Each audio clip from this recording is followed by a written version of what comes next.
حضرتك. مبروك على الاعلان هايل الله جدا، يبارك عامل فيك. ضجه هايله جدا. واعتقد ده دور اي فنان بيشتغل في السينما او بيشتغل في الدراما، انه دي زكاته لهذا الوطن وزكاته لهذا الشعب، انه يدخل في معارك وحرب كبيره علشان يستخدم هذه الموهبه في خدمه الناس. لكن عاوز اروح بيك للمنطقه بتاعه الجدل. ناس كتير جدا بتقول ازاي محمد رمضان اللي عامل عبده موته واللي عامل كذا كذا كذا واللي بينشر المخدرات هو اللي يعمل اعلان للمخدرات. اولا ارد على الشق الاول من كلام حضرتك اللي هو امم الكلام الجميل الايجابي.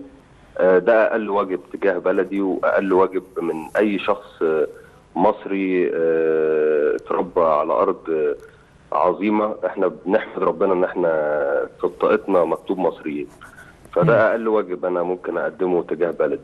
الشق الثاني ده كلام يعني كلام مش كلام يطلع من شخص مثقف ان محمد رمضان بينشر مخدرات او بينشر الكلام ده. يقولوا ناس جهله، ناس مش ما عندهاش ثقافه سينمائيه، ناس ما عندهاش يعني كل فريد شوقي اول فيلم عمله كان طالع تاجر مخدرات. استاذ محمود المليجي عمل افلام كتير جدا طلع تاجر مخدرات. انا ما عملتش غير فيلم واحد طالع فيه تاجر في المخدرات اللي هو كان عبده موته.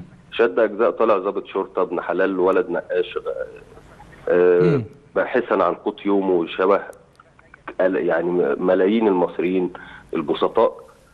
مسرحيه رئيس جمهوريه نفسه لمسرح الدوله شاب خريج كليه اداب. فهي الفكره ان دول فيلمين او 3 افلام